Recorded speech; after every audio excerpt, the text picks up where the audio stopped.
പിതാവിൻ്റെയും പുത്രൻ്റെയും പരിശുദ്ധാത്മാവിൻ്റെയും നാമത്തിൽ ആമേൻ. എൻ്റെ പ്രിയപ്പെട്ടവർ, ഇന്ന് മാർച്ച് 7-ാം തീയതി ശനിയാഴ്ച. അമ്മേ പരിശുദ്ധ അമ്മേ, അമ്മേ പരിശുദ്ധമേ, ദൈവമാതാവേ, കൃപാസനത്തിലൂടെ ഞങ്ങൾക്കും ഞങ്ങളുടെ ദേശത്തിനും അമ്മ മധ്യസ്ഥം തേടി തന്ന എല്ലാ അനുഗ്രഹങ്ങൾക്കും കൃപകൾക്കും ഞങ്ങളിപ്പോൾ ഹൃദയം നിറഞ്ഞ നന്ദി പറയുന്നു. അമ്മേ പരിശുദ്ധമേ, ദൈവമാതാവേ, 2004 ഡിസംബർ 7-ാം തീയതി ഉച്ചകഴിഞ്ഞ് 2:30 കൃപാസനത്തിൽ സംഭവിച്ച അമ്മയുടെ പ്രത്യക്ഷപ്പെടലിനെ കുറിച്ച് തിരുസഭയ്ക്ക് സമർപ്പിച്ചിരിക്കുന്ന പഠനരേഖകളുടെ മേൽ സഭാത്മകമായ പഠനം ആരംഭിക്കുവാൻ ഞങ്ങൾ പ്രാർത്ഥിക്കുന്നു. അമ്മേ പരിശുദ്ധമേ, ഭൂസ്വർലോകങ്ങളുടെ രാജ്ഞിയായ അങ്ങേയ്ക്ക് ഭൗമസംരക്ഷണത്തിനായി പ്രപഞ്ചപ്രകൃതിയെ തന്നെ തിരുസഭ പ്രതിഷ്ഠിക്കുവാൻ ഈ പ്രത്യക്ഷീകരണം വഴി ഇടയാക്കണമേ. പരിശുദ്ധമേ, ജപമാല മാതാവേ, സകല കൃപാസനം പ്രാർത്ഥനയോടും ചേർത്ത് ഞങ്ങളിപ്പോൾ പ്രാർത്ഥിക്കുന്ന ഈ കുടുംബത്തിന്റെ പ്രത്യേക നിയോഗം പറ മക്കളെ.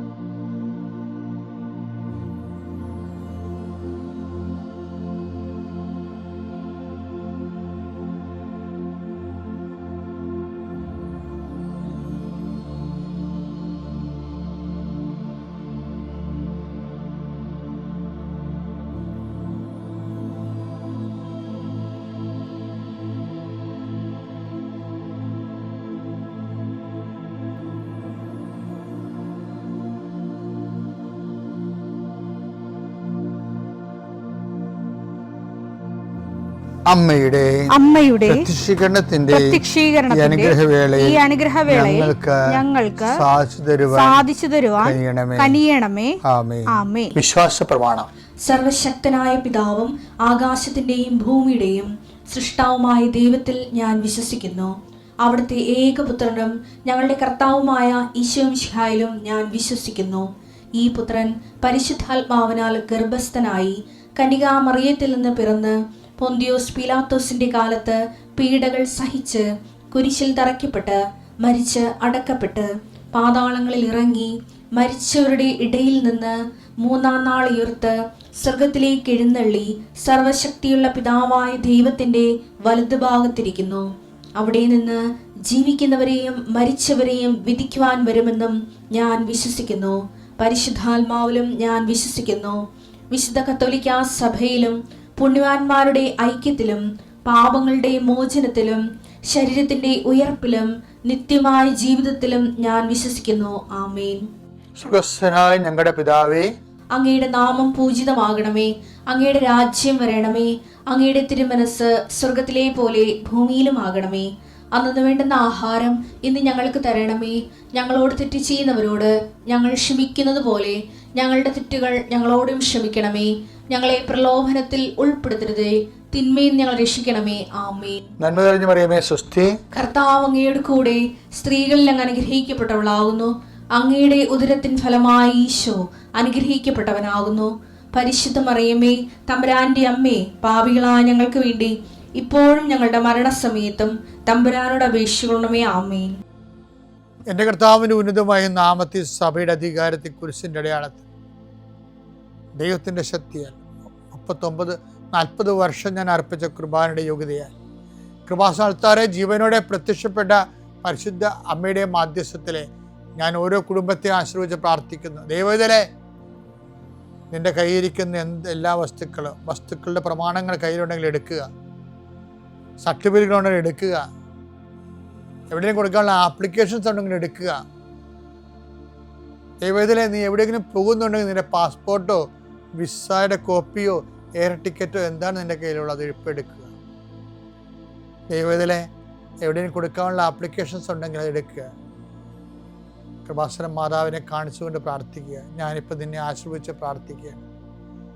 കർത്താവേ, സിവിൽ പോയിൻ്റ് കുറഞ്ഞതിൻ്റെ പേര് ജോലി കിട്ടാത്തവരുണ്ട്, ജപ്തിയാകാൻ പോകുന്നവരുണ്ട്. ആ പത്രങ്ങളെല്ലാം രേഖകളെല്ലാം നിന്റെ നാമത്തിൽ ഞാൻ ആശീർവദിക്കാൻ പോവുകയാണ്. കർത്താവ്, രേഖകൾ കയ്യിലില്ല, പക്ഷെ മനസ്സിൽ ആ രേഖ ഓർത്ത് പ്രാർത്ഥിക്കുന്നുണ്ട്. ഇപ്പം എടുക്കാൻ പറ്റാത്ത ആ രേഖ എൻ്റെ കയ്യിലുണ്ടായിരുന്നെങ്കിൽ എന്ന് ആഗ്രഹിച്ച് വിഷമിക്കുന്നവരുണ്ട്. കർത്താവെ, ആ രേഖ എവിടെയാണ് ഇരിക്കണത്? അവിടെ നിന്റെ തിരുമുറിവാർന്ന് വലത് കരുത്താൻ ആ രേഖയെ സ്പർശിക്കണമേ. മാതാവിൻ്റെ മധ്യസ്ഥത്തിൽ പ്രാർത്ഥിക്കുന്നു. അവരെന്താണ് ഉദ്ദേശിക്കുന്നത്, അതുകൊണ്ട് അത് നിറവേറാൻ കർത്താവ് അനുവദിക്കട്ടെ. കർത്താവ്, ജോലി നഷ്ടപ്പെട്ടു പോരണവരെ, ഉപേക്ഷിച്ച് പോണവരെ, ആ രാജ്യത്ത് ജീവിക്കാൻ പറ്റാതെ പോണവരെ, പരീക്ഷയെ ഒരുങ്ങിക്കൊണ്ടിരിക്കുന്ന മക്കളെ, പരീക്ഷയുടെ ഹോൾ ടിക്കറ്റ് കയ്യിലുണ്ടെങ്കിൽ മക്കൾ എടുക്കുക. അല്ലെങ്കിൽ നിങ്ങളത് മനസ്സിൽ ഓർക്കുക. പഠിക്കാൻ പറ്റാത്ത വിഷയങ്ങളുണ്ടെങ്കിൽ ലാപ്ടോപ്പ് എടുത്ത് കയ്യിൽ വെക്കുക. അച്ഛനായി ഈ നിമിഷം ആശീർവദിക്കുന്ന എൻ്റെ കർത്താവിൻ്റെ ഉന്നതമായ നാമത്തിൽ, സഭയുടെ അധികാരത്തിൽ, കുരിശിൻ്റെ അടയാളത്തിൽ, ദൈവത്തിൻ്റെ ശക്തിയാൽ നിൻ്റെ എല്ലാ ജീവിത തടസ്സങ്ങളെയും, നീ ആഴ്ച നേരിടാൻ പോകുന്ന മുഴുവൻ ദോഷങ്ങളെ ഈശോ നാമത്തിൽ ബന്ധിക്കുന്നു. പിതാവും പുത്രനും പരിശുദ്ധാത്മാവിനെ നീക്കുവാമേ. ഐസയ 53:4 അവൻ നിന്ദിക്കപ്പെട്ടു, നാം അവനെ ബഹുമാനിച്ചതുമില്ല. നമ്മുടെ വേദനകളാണ് യഥാർത്ഥത്തിൽ അവൻ വഹിച്ചത്, നമ്മുടെ ദുഃഖങ്ങളാണ് അവൻ ചുമന്നത്. എന്ത് വിഷയത്തിനാല് ഈ ക്രിസ്തുവിൻ്റെ മിശിഹ എന്ന രീതിയിൽ സഹനദാസൻ എന്ന ക്രിസ്തുവിൻ്റെ ദൗത്യ നിർവഹണത്തെക്കുറിച്ച് ഐസയ 700 കൊല്ലം മുമ്പ് നടത്തിയ ഒരു പ്രവചനമാണിത്. അവൻ വഹിച്ചത് കുരിശായി മൃക്കിയുടെ മരത്തിലാൽ മുറിവായി അവൻ വഹിച്ചത് നമ്മുടെ പാപങ്ങളാണ്, നമ്മുടെ വേദനകളാണ്.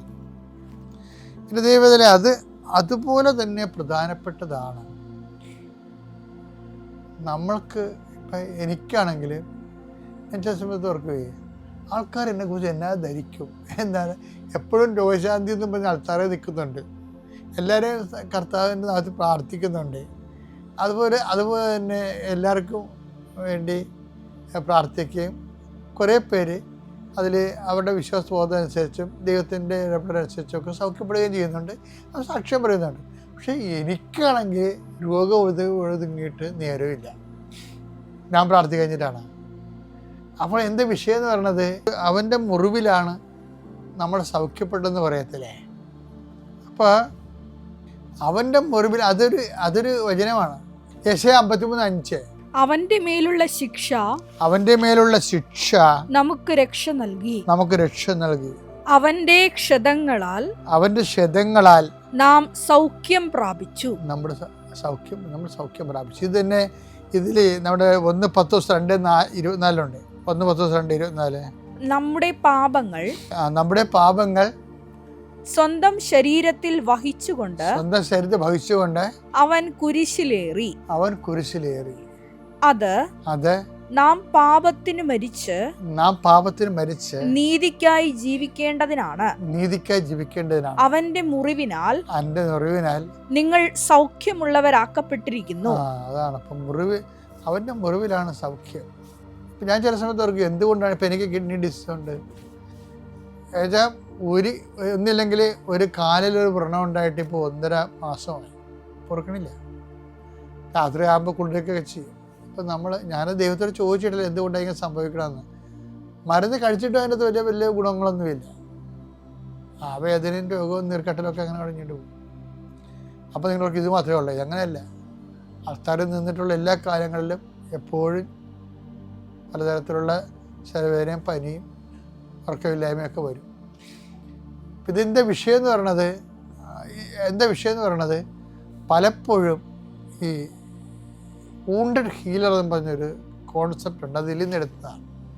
എന്ന് വെച്ചാൽ നമ്മൾ അതിൻ്റെ പേയ്മെൻറ്റ് നടത്തണം. ക്രിസ്തുവിൻ്റെ എല്ലാ കാര്യം നമ്മളെ ആക്ച്വലായിട്ട് നമ്മൾ എന്താ സംഭവിക്കണത്, നമ്മളെ വിശ്വാസത്തിൽ മഹാരഹസ്യങ്ങൾ പ്രഖ്യാപിക്കുക എന്ന് പറയുമ്പോൾ അവൻ്റെ മരണം ഞങ്ങൾ വിശ്വസിക്കും. മരണം ഞങ്ങൾ പ്രഖ്യാപിക്കുന്നു എന്നല്ലേ പറയണത്. നമ്മൾ കുർബാനയ്ക്ക് എത്രയോ പ്രാവശ്യമാണ് നമ്മൾ മരണം പ്രഖ്യാപിക്കണം. വരെ അറിഞ്ഞിട്ട് പറയണതാണ്. മരണം പ്രഖ്യാപിക്കണത് എങ്ങനെയാണ്? അവൻ്റെ മുറിവ് നമ്മൾ ഏറ്റെടുക്കുമ്പോഴാണ് അവൻ്റെ മരണം നമ്മുടെ ശരീരത്തിൽ പ്രഖ്യാപിക്കണത്. അത് ക്രിസ്ത്യാനി കറക്റ്റായിട്ട് മനസ്സിലാക്കണം ആ വിഷയം. നമ്മൾ മുറിവ് സുഖപ്പെടുത്താനാണ് അവൻ എപ്പോഴും ഉപയോഗിച്ചുകൊണ്ടിരിക്കുന്നത്. പക്ഷേ അതല്ല വിഷയം. പിന്നെ ഒരു കുറച്ചുകൂടി മച്ചുവറായി കഴിയുമ്പോൾ, വിശ്വാസം മച്ചുവറായി കഴിയുമ്പോൾ വേറെ ഒരു തിരിച്ചു വരുന്നത് എന്താണ്? അവൻ്റെ മുറിവ് നമ്മൾ ഏറ്റെടുക്കേണ്ടി വരും. അതിന് അവൻ്റെ മരണം പ്രഖ്യാപിക്കുക എന്ന് പറയും. എന്താണ്? അവൻ എനിക്ക് വേണ്ടി മരിച്ചു എന്ന് ഞാൻ പ്രഖ്യാപിക്കണേ. അപ്പോൾ ആ പ്രഖ്യാപിക്കുമ്പോൾ അവൻ ആ മരണം നമ്മുടെ ശരീരത്തിൽ സംഭവിക്കുക. 2:4 യേശുവിന്റെ ജീവൻ ഞങ്ങളുടെ ശരീരത്തിൽ പ്രത്യക്ഷമാകുന്നതിന് അവിടുത്തെ മരണം ഞങ്ങൾ എല്ലായ്പ്പോഴും ശരീരത്തിൽ സംവഹിക്കുന്നു. ഈ പൗലോസ് അപ്പോസ്തലന് ഗ്യാസ്ട്രിക് അൾസർ ആയിരുന്നു, കുടലിൽ പുണ്ണായിരുന്നു എന്നാണ് അദ്ദേഹത്തിൻ്റെ ജീവിതമാർ പറയണത്. അപ്പോൾ അതിനെക്കുറിച്ച് അദ്ദേഹം പറയണത് എന്താണ്? ഞാൻ അദ്ദേഹത്തിൻ്റെ ക്രിസ്തുവിൻ്റെ മരണം സംവഹിക്കുന്നുവെന്ന്. അതാണ് വിഷയം. പീഡാനുഭവ കാലത്ത് കുറച്ച് വിവരമുള്ള ക്രൈസ്തവരാകാൻ നോക്കണം നമ്മളെ. അല്ലാതെ കുരിശിൻ്റെ വഴിയിൽ നടത്തി പാട്ടും പാടി ഓരോരോ വിഷയം വരുമ്പോൾ കന്നേ കാളെന്ന് പറഞ്ഞ് നിരയും വിളിച്ച് മാതാവിനെ പോലെ ഹൃദയത്തിൽ സംഗ്രഹിച്ചിട്ട് കർത്താവിൻ്റെ മരണം ഞാൻ എൻ്റെ ശരീരത്തിൽ അവൻ്റെ ജീവൻ എന്നിൽ പ്രത്യക്ഷമാകാൻ വേണ്ടി അവൻ്റെ മരണത്തെ ഞങ്ങൾ സംവഹിക്കുകയാണ് ചെയ്യുന്നത്. അതാണ് അപ്പോസ്തലിക പാരമ്പര്യം എന്ന് പറയണത്. നമ്മൾ അപ്പോസ്തലിക ചർച്ച സഭയെന്ന് പറയുമ്പോൾ അപ്പോസ്തലിക പാരമ്പര്യത്തിലുള്ള സഭയാണ് നമ്മൾ. അതുകൊണ്ട് തന്നെ ദൈവം എനിക്കങ്ങനെ വരുത്തിയല്ലോ, ഞാൻ പ്രാർത്ഥിച്ചില്ലേ, എന്നിട്ടെനിക്ക് ഇങ്ങനെ സംഭവിച്ചല്ലോ, എന്നിട്ടെനിക്ക് അപകടം സംഭവിച്ചല്ലോ എന്ന് അങ്ങനെയൊന്നും പറഞ്ഞ് ഓരോ ദൈവത്തിനെ പ്രതികൂട്ടിലാക്കാൻ നോക്കരുത് ഒരിക്കലും. വേദപാഠം എന്ന് പറഞ്ഞാൽ നമ്മൾ പണ്ട് പഠിച്ചത് മാത്രമല്ല, അത് ടെക്സ്റ്റ് ബുക്കുകളാണ്. ജീവിതമാണ് ജീവിത അനുഭവങ്ങളാണ് വേദപാഠം എന്ന് പറയുന്നത്. അതിൽ എല്ലാ കാലവും മാതാവിന് എല്ലാ അനുഭവങ്ങളും ഹൃദയത്തിൽ സംഗ്രഹിക്കാനുള്ളതാണെങ്കിൽ നമുക്കും എല്ലാ അനുഭവങ്ങളും ക്രിസ്തുവിൻ്റെ പീഡാനുഭവങ്ങളെ ഏറ്റെടുത്ത് പ്രഘോഷിക്കാനും പ്രഖ്യാപിക്കാനും അതുവരെ ക്രിസ്തുവിൻ്റെ ജീവിതം നമ്മൾ പ്രകടമാകാനും വേണ്ടി ദൈവത്തിൻ്റെ 10 ഭാഗമായിട്ട് സ്വീകരിക്കാം. പിതാവിൻ്റെയും പുത്രൻ്റെയും പരിശുദ്ധാത്മാവിൻ്റെയും നാമത്തിൽ.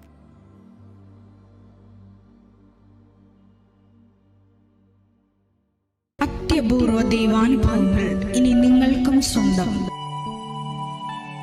ഈ യൂട്യൂബ് ചാനൽ ഇതുവരെ സബ്സ്ക്രൈബ് ചെയ്തിട്ടില്ലെങ്കിൽ ഇപ്പോൾ തന്നെ സബ്സ്ക്രൈബ് ചെയ്യുക. ഈ വീഡിയോ ഇപ്പോൾ തന്നെ നിങ്ങളുടെ സുഹൃത്തുക്കൾക്ക് ഷെയർ ചെയ്തുകൊണ്ട് കർത്താവിൻ്റെ പ്രേക്ഷിതരാകുക.